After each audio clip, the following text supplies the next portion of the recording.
What's up, everybody? George T from the Wagon here. This week we're going to go over what it takes to add the needed electrical accessories to keep our VW engines alive in an already overwhelmed VW wiring system. What do we do when we have other add-ons? You know, a particular vehicle like this one here, we have a separate oil cooler, we have an electric fuel pump, we have a vacuum pump because this is a boosted brake system with a dual carb setup. So this creates our vacuum now. So we got quite a few accessories on this. What are we going to do? Are we going to pull power from our fuse panel and make a mess of that? We already have too many things running off of those circuits. If you look at this, this is the actual fuse panel we pulled out of this bus. That circuit's burned up because it was overloaded. Someone tried to have stereos, lighting, all kinds of stuff loaded off of this fuse panel. We're going to eliminate that. And we're complicating the system when we do this, but in the end it's going to be a better system and last longer and be more reliable, more like a modern car. So what I actually do is I'm going to make, for that particular vehicle, this is going to be a relay panel that are going to have fused outlets. Those openings on the left will be fuses for all of my separate items. I made a game plan of how I'm doing it. So we come over here, we have a power distribution block that we're going to be running, and it's going to go to that relay panel, and we're going to be pulling power to each one of these, and then I'll have their fused counterparts, meaning their signal wire going out this way with an inline fuse on it. So if there is a problem, then the fuse pops and it's easy to fix. It's all in one spot. You pull a relay out, you put another relay in, you pull a fuse out, you put another fuse in. Like I said, it's more complicated. It's a better system to run all those additional accessories. We're going to give a quick explanation of a relay. First off, why do you use a relay? And the way I best describe it is you're giving your accessory, whatever you're going to power, a clean signal uninterrupted. We have our battery. We have our keyed power, or coil positive, however you want to look at that, number 30. And that's universal across the board with all German items. If it's 30, that means that is constant power. So our constant power comes up the positive side of the battery with an inline fuse. This is very important, do not forget that. So inline fuse, and then 30 on our relay. So 86 and 85 on the relay, they are interchangeable. You can do them either way. I prefer keeping 85 as a ground, so ground to earth or ground to chassis, and 86 would be our keyed power signal. Let me explain keyed power real quick. Keyed power is not the actual power supply of this, so it doesn't have a really hard draw. So you can have these daisy chained as many as you want, obviously to a certain extent, but you can daisy chain them to 3, 4 to 5 relays and not have a problem that you're drawing too much current from them, because they technically don't draw current. All this keyed power does is tells this relay to wake up. It's time to go to work. So then we have our signal wires, 87 or 87B. A 4-pin is just going to have 87. A 5-pin will have 87B, and what that does, it's going to switch power between the two of them. I don't use them that way. Even if I have a 5-pin relay, I wire them up like a 4-pin, because sometimes you can't find 4 pins. So we just disregard that 5th pin, and that's the same way that I use them.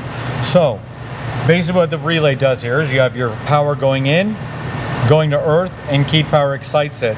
When this gets excited, it then sends this clean power signal to our 87 to power the accessories we need powered up. There's my distribution block. There's the relay panel. All of this is going to get wired together. We have a 4-gauge wire that's going to be going to the distribution block with a 4-gauge circuit breaker in line on it once it goes to the distribution block. From there, we're going to be feeding power to our relays, and then my signals out will be getting fused on this end here. To do something like this takes a lot of prior planning and knowing what you're going to be powering and where those power supplies are, how far leads you need to make, all that good stuff.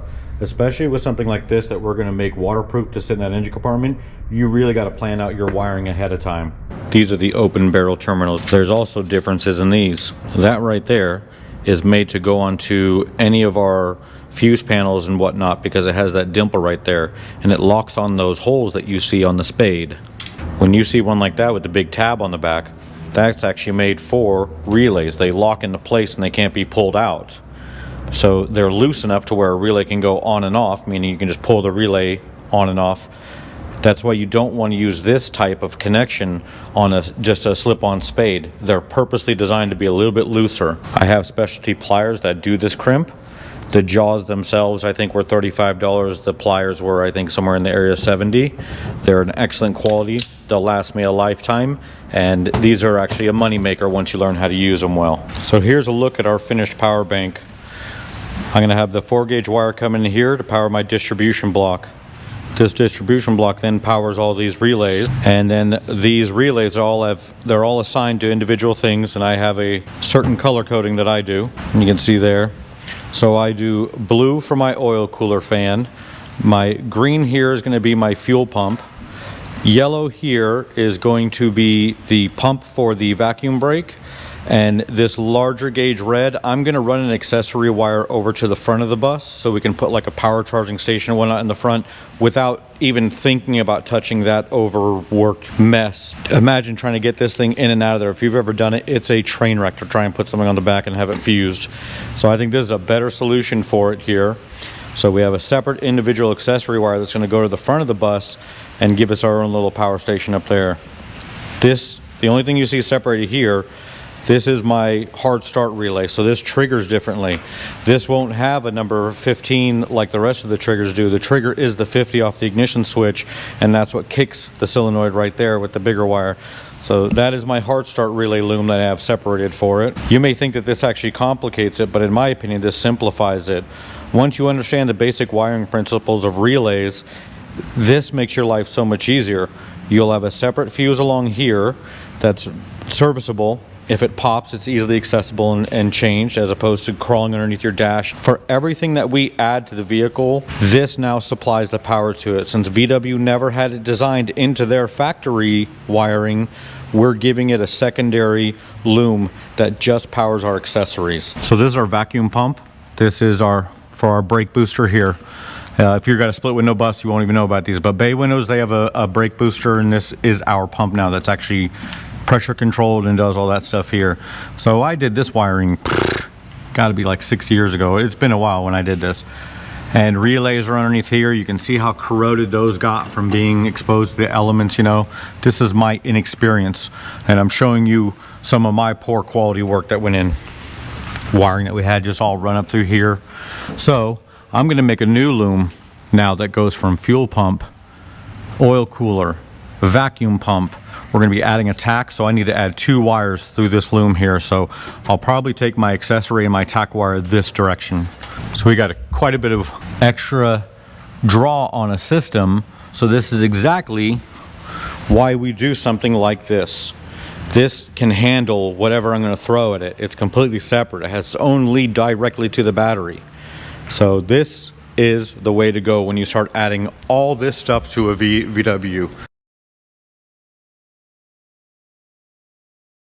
So we've got this air pump, our fan, our fuel pump, all these things that we're going to be powering off of that secondary relay box that we made.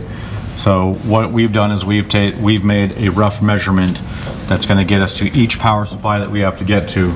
So this is a color-coded loom that we're actually making for this application. We took our measurements and we measure everything on it.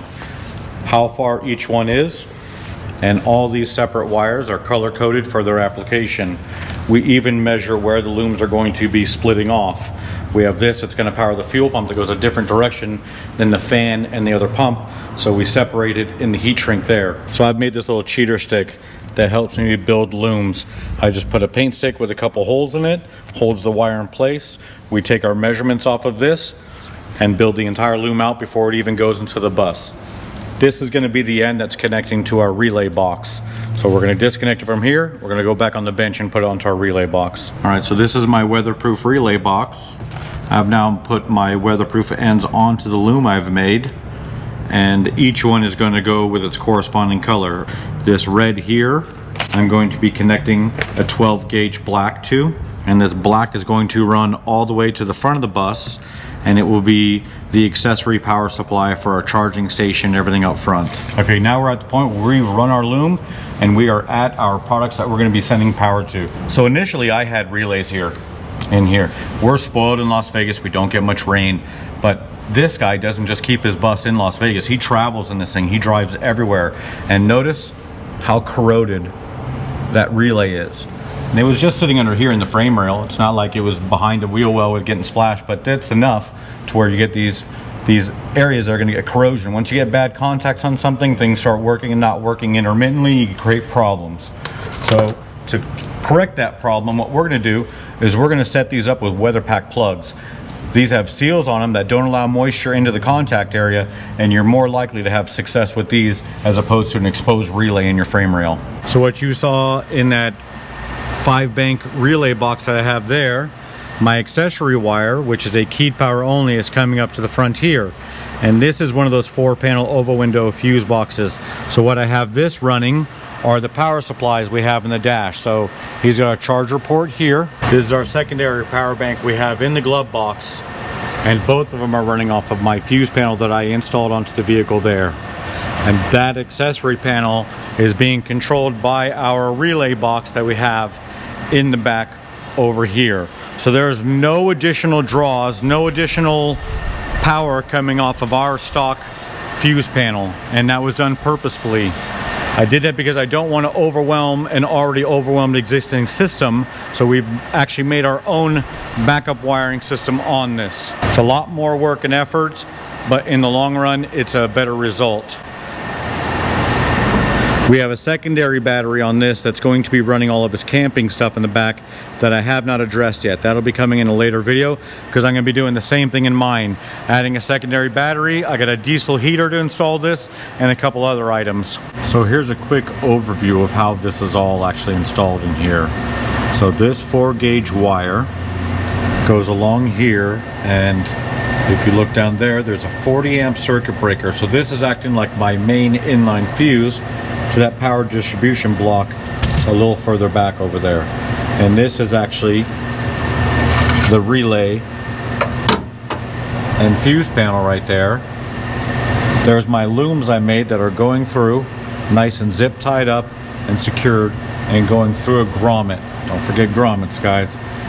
This loosey-goosey one here powers that bus depot relay. I'm not sure if we're even going to continue, so this may actually get removed from the mix once we figure out what we're going to do there. I'm going to go underneath and I'm going to show you guys how we laid out the loom down there. So the loom comes out of the firewall there, runs down along here. This is some of the wiring for my hard start relay that's connected to the back of the starter there. But the loom we made runs along here, and as you can see, there's heat shrink on it. This is our fuel pump wire here.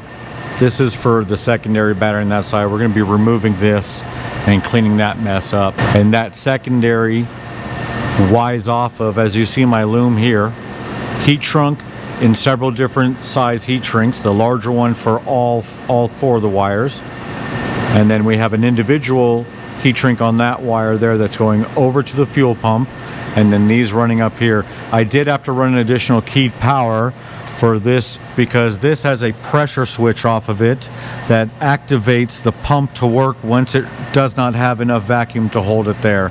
So unfortunately I did have to run one more keyed power over here, but we did a nice clean job and we did it along with everything else. So in addition to my bank of relays here, I do several other upgrades. On my alternator, I run a 4-gauge wire instead of what comes factory is a 10-gauge. So the 4 is significantly larger and can handle more current. Since I'm also running a 90 amp alternator, we increase the amperage.